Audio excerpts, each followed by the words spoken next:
Hi Aries, this is Tisch Aitken, and this is your monthly report for the month of May 2022.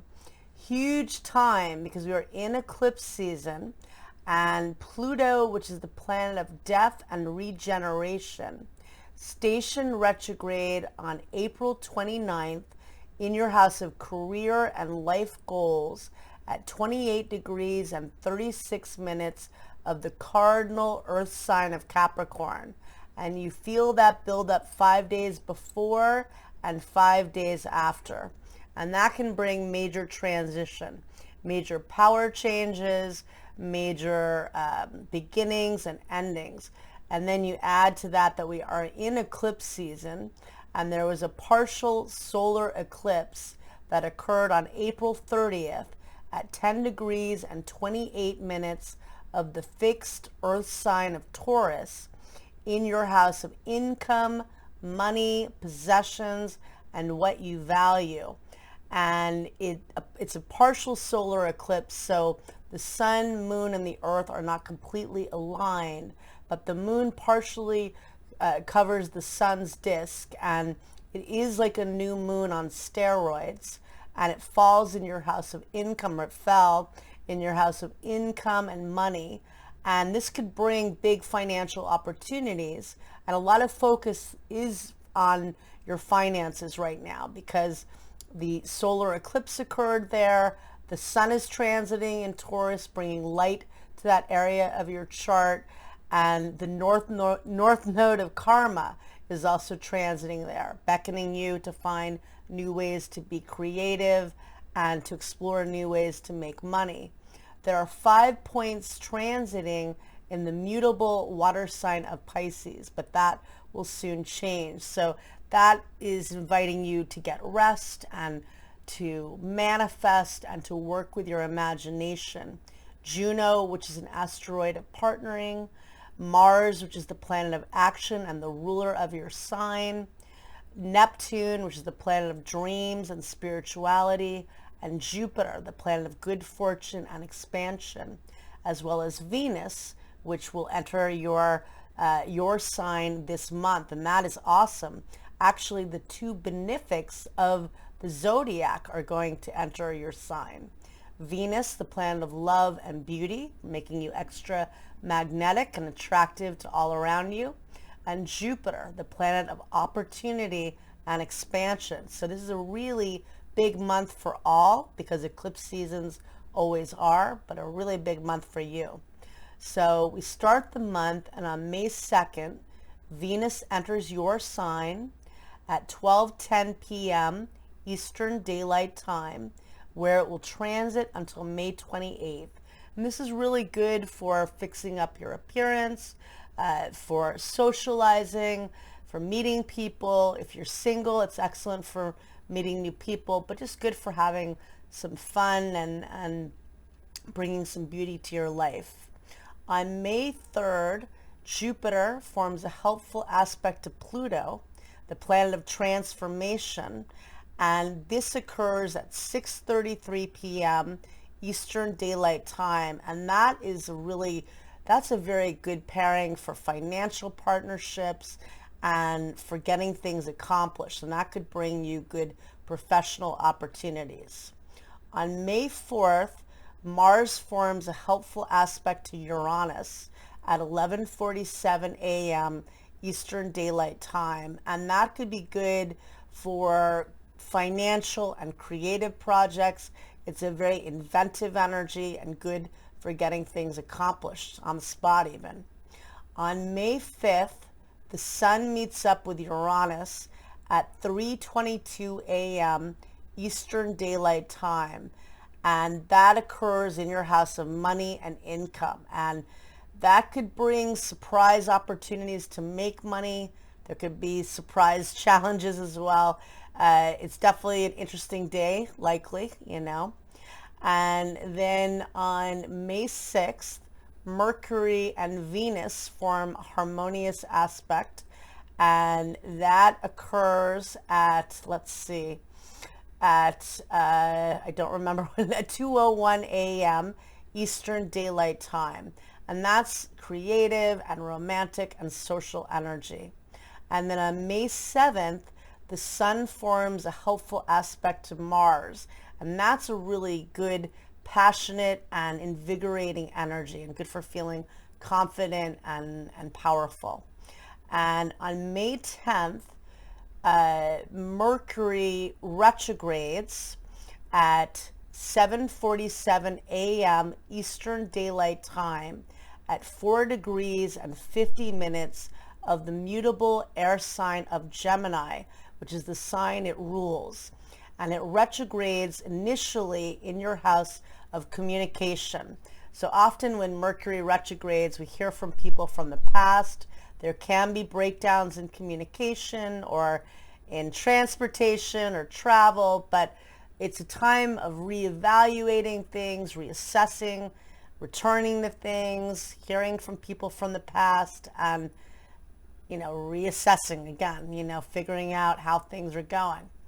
And on May 10th, Jupiter, the Grand Benefic, enters your sign, the Cardinal Fire sign of Aries, at 7:22 a.m. Eastern Daylight Time. And that is huge. Jupiter will be at the world point, because anything at 0 degrees of the cardinal signs impacts everybody. And the cardinal signs are Aries, Cancer, Libra, and Capricorn. And having Jupiter in your sign, it'll be there until October 28th, and then it'll re-enter Aries on December 20th. And this opens so many doors for you. It's in your house of new beginnings and self and immediate environment. Whatever you want to try to magnetize into your life, this is amazing energy. Jupiter loves being in Pisces because it does rule Pisces in ancient astrology, but having it in Aries is about having the courage to make things happen and catalyze things. And for you, it's phenomenal energy. So that's a really good transit to work with. And if you're trying to bring in new professional opportunities or social or personal opportunities, whatever it is you're trying to expand in your life, this is very useful and helpful energy. So I wish you well with that. That's really cool to have that on your side. And on, let's see, on May 15th, a lot happens that day. Let's see, Venus and Chiron meet up in your sign at 8:13 a.m. Eastern Daylight Time. And that's focusing on healing wounds around love and doing healing work. And then let's see, the sun squares Saturn at 2:49 p.m. Eastern Daylight Time. That could feel a little stuck or held back. And then the sun forms a helpful sextile to Neptune, the planet of dreams, at 3:15 p.m. Eastern Daylight Time. So on one hand, it's about working on wounds and healing. It's about dealing with obstacles and being patient. It's also working with dreams and magic. And there is a total lunar eclipse that occurs on May 15th at 9:14 p.m. Pacific Daylight Time, and on May 16th at 12:14 a.m. Eastern Daylight Time at 25 degrees and 18 minutes of the fixed water sign of Scorpio. And that's pretty intense. Scorpio is a very intense sign, and it's a total lunar eclipse, which means that the sun, earth, and moon are completely aligned, and it occurs when the earth blocks the moon from the sun. The moon is behind the sun and is cut off completely, and this brings things to light, and it can definitely bring major endings. It can bring a lot of change. But in my studies of eclipses, I have seen major beginnings occur on lunar eclipses, and I have seen major endings occur on solar eclipses. One really defines the other. You can't have a major ending without also experiencing a beginning of something new, and in experiencing a beginning, something else ends as well. So It's an eventful time, and the south node of karma is currently transiting in Scorpio. So it's about releasing things that are keeping you from healing. It's falling in your house of death and empowerment and regeneration. It also could be about looking at your finances. Scorpio rules debt and taxes and joint resources, and figuring out how you can heal that area of your life, and whether it's dealing with loss or pain or depression or money or all of those areas. But that day, the 15th and the 16th of May, are obviously very intense. And that lunar eclipse is going to definitely impact all of us. But you've got Jupiter on your side bringing opportunities, and you've got Venus on your side as well. And on May 18th, Mars and Neptune meet up at 2:33 p.m. Eastern Daylight Time. And that is an energy that can be very draining, and you can feel very devitalized and tired. That's time to get rest and restore. On May 19th, the Sun forms a helpful aspect to Pluto, and that's a very empowering energy and a very useful one. And then let's see, wait a minute, yeah, on May 19th. And then on May 20th, the Sun enters the mutable air sign of Gemini at 9:23 p.m. Eastern Daylight Time, where it will transit until June 21st, focusing on networking and communication. And again, Mercury retrograded in this sector of your chart, which is local community and communication of all forms. So probably getting in touch with people from your past, but now with the Sun transiting this area, getting involved with local activities. And if you're trying to promote yourself with social media or marketing, or if you're looking for a job, this is helpful energy. And then on May 22nd, Mars and Pluto form a helpful aspect known as a sextile. That's an aspect of opportunity, and that occurs at 6:15 p.m. Eastern Daylight Time, and that is good energy for feeling invigorated. Mars is the ruler of your sign. Pluto is transiting in your house of career and life goals, really feeling like you have the gumption to get things done and the courage to do it.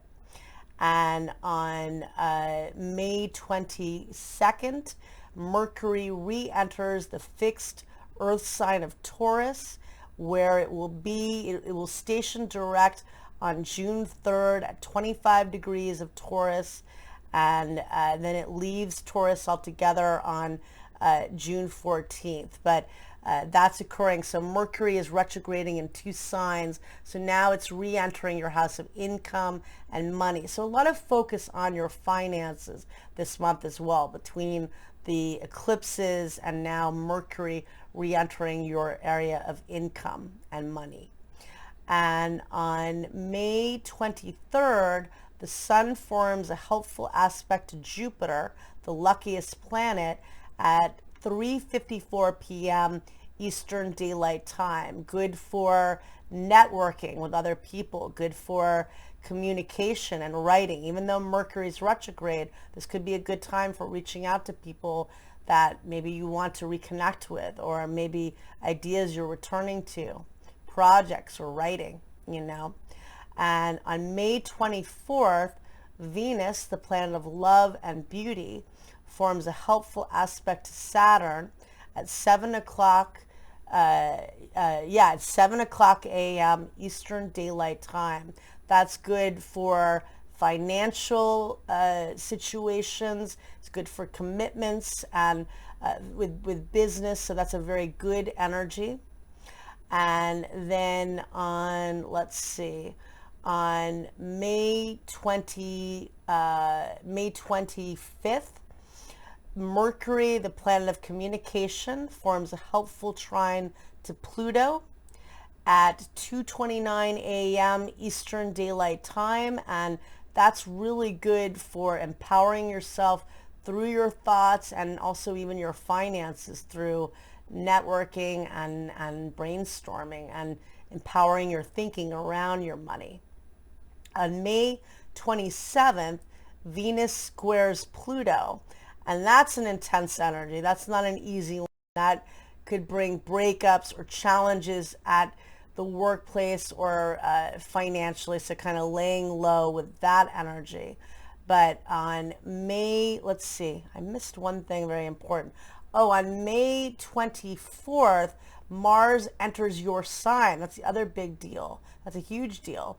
At 7:17 p.m. Eastern Daylight Time, and it will be there until July 5th. So you've got Jupiter in your sign, and now you've got Mars, which comes to your sign every 2 years and is the ruler of your sign. So you're really on fire. You know, you really can get things done and you're unstoppable.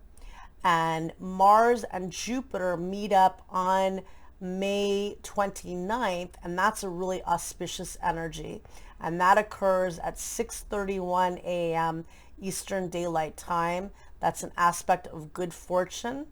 And then on May 30th, there is a new moon that takes place at 7:30 a.m. Eastern Daylight Time at 9 degrees and 4 minutes of the mutable air sign of Gemini. And that occurs in your house of writing and communication. Good for pitching ideas, good for communication of all forms as you rethink your projects moving ahead. And a very busy month, but with a lot of good fortune on your side. I wish you a lot of luck, Aries, and thank you very much.